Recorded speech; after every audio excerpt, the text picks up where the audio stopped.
Hello students, here Himali Shah. Today we are going to see what do you mean by JVM, JRE and JDK, right? So first JVM. JVM stands for Java Virtual Machine, right?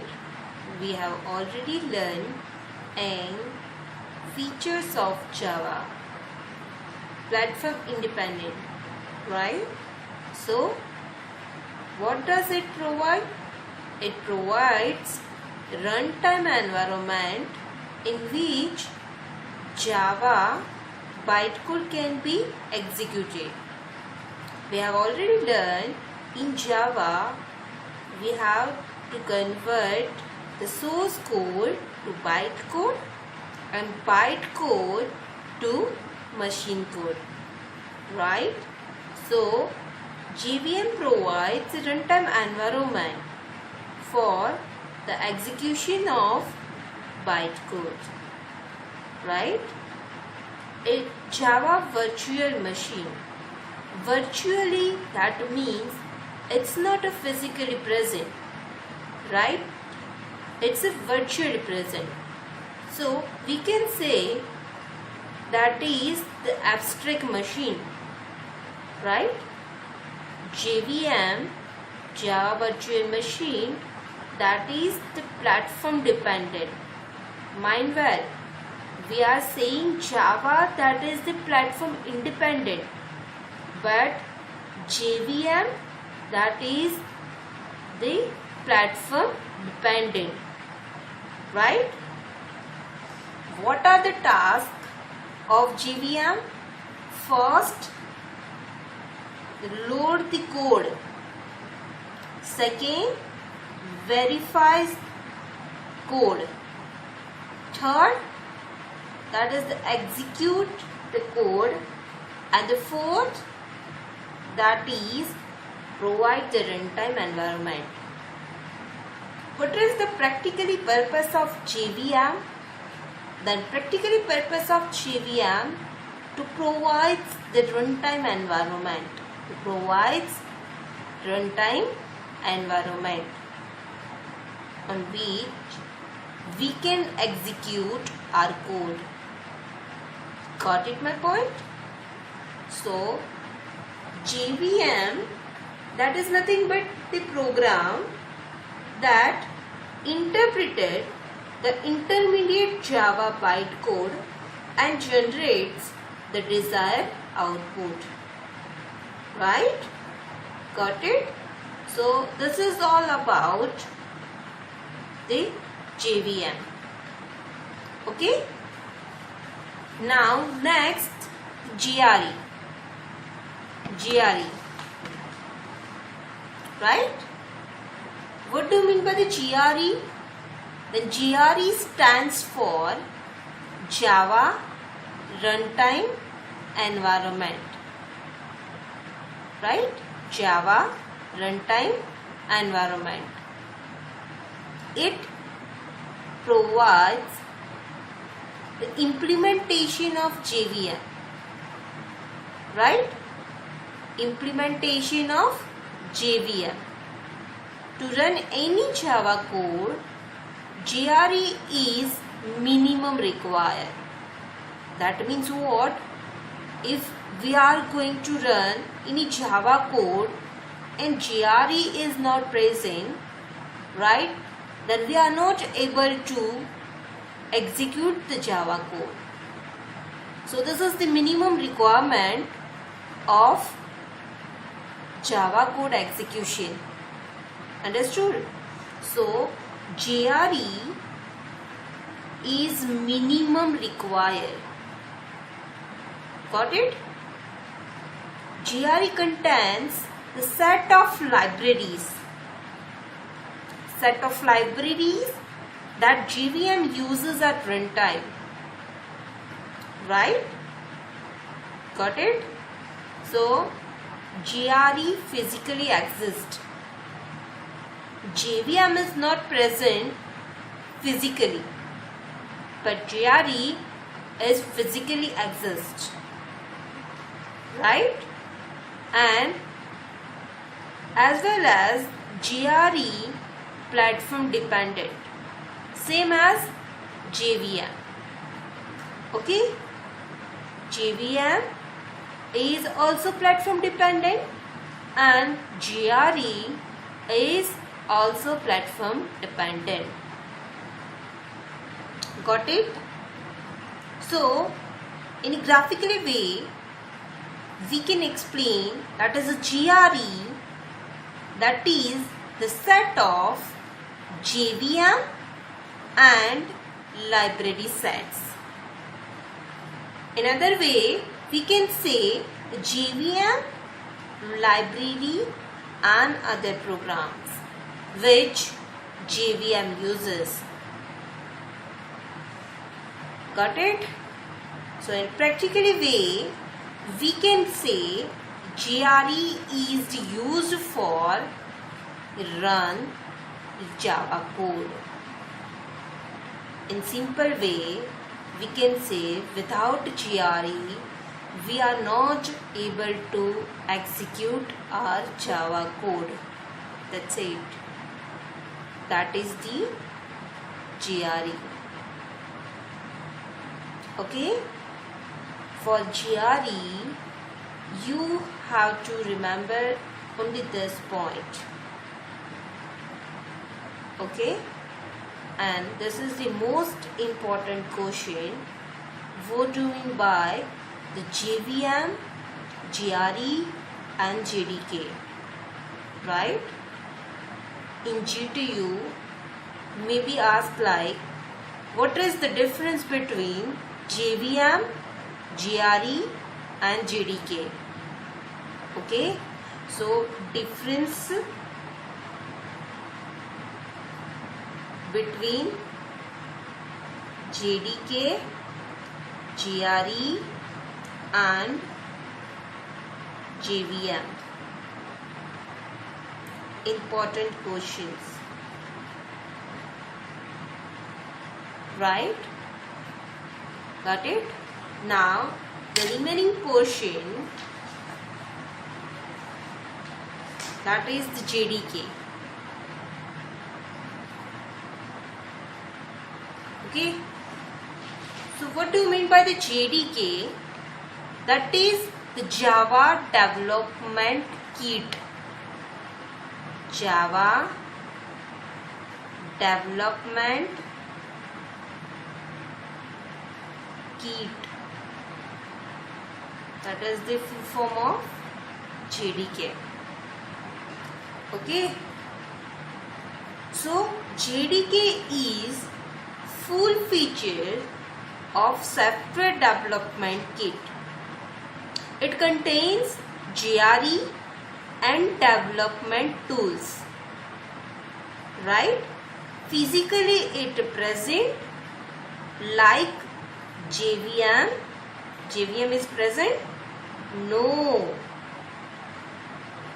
JVM is virtually present and GRE is physically exist. Okay? Got it? So in a practical way, we can say to run the code, to run the Java code, and for the developing, we can say for the programming any code, right? JDK is necessary, right? Got it? So in a practical way we can say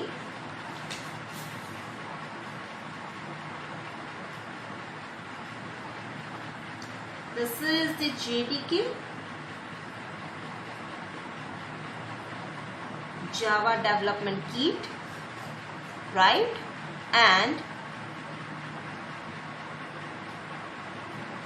JVM plus library set, that is the GRE. Yes or no? plus development toolkit. Okay, that is for example Java C for the compile the code and the Java for the run the Java code. So this is the graphical way to explain the JDK, right?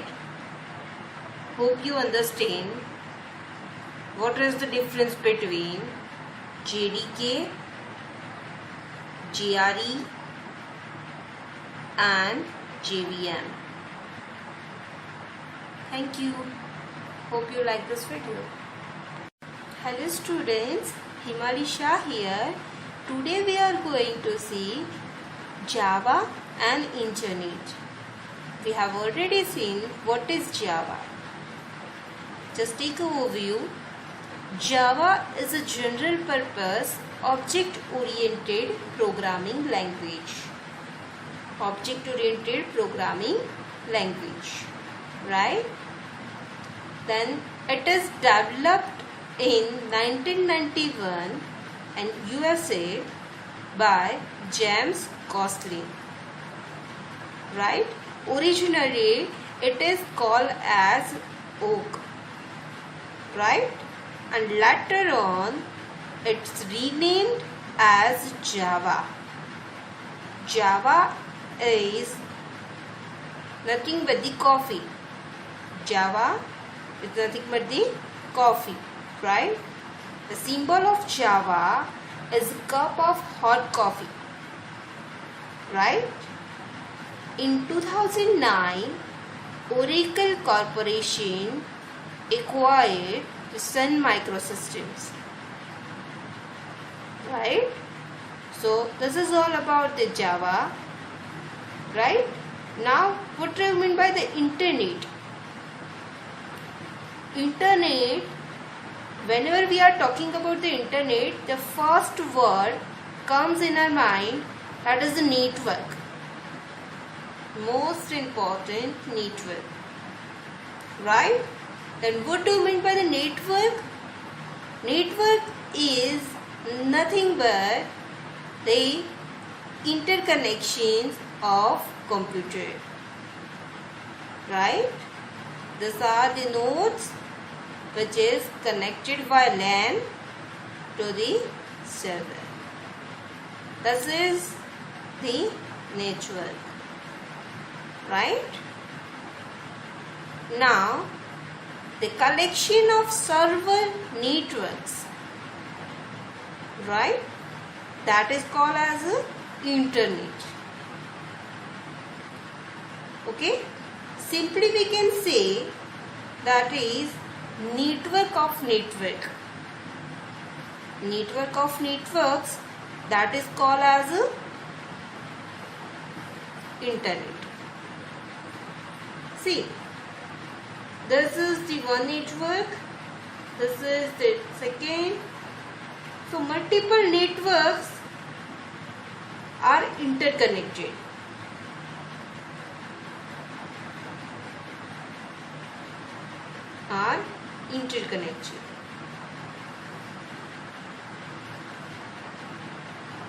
Using internet. All are connected. These are the interconnected, that is called as a network, right? This is network 1, this is network 2, this is network 3 and 4, right? But all networks are interconnected, that is called as internet.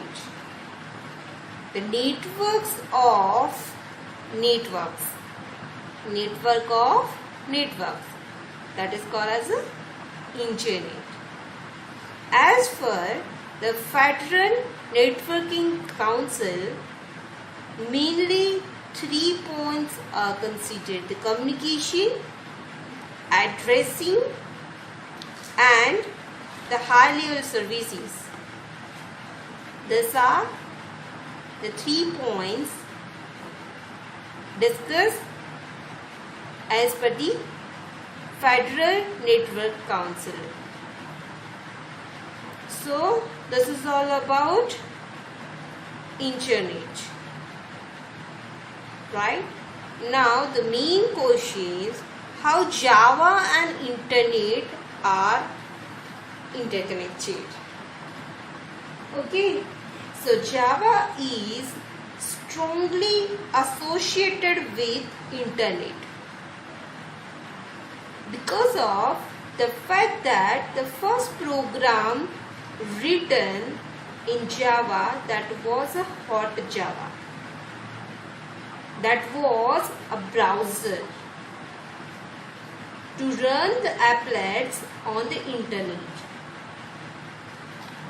Internet users can use the Java to create applet programs and run them locally using a Java embedded browser. Hot Java, that is called as Java embedded browser. Okay, they can also use the Java embedded browser to download the applet. Right? For the downloading the applet, Java enabled browser is used. Okay? So, in fact, the Java applets have made a internet a true extension of the storage system of the local app computer. Okay? So, what is the basic task of the Java and internet connection? Right? That is the view web pages, send and receive the emails, and run the applets. Okay, internet users can also set up the websites connecting the Java applets that could be used by the remote user using the internet. The ability of Java applets to hitch a ride on the information superhighway has made the Java unique programming language for the internet. That's why Java is popularly known as internet language. Okay, so if I want to write or load any program from the remote computer to local computer, then internet is required. Without internet, I cannot download any program from the remote computer to local computer. Okay? So, this is the all about the Java and internet. Thank you. Hope you like this video.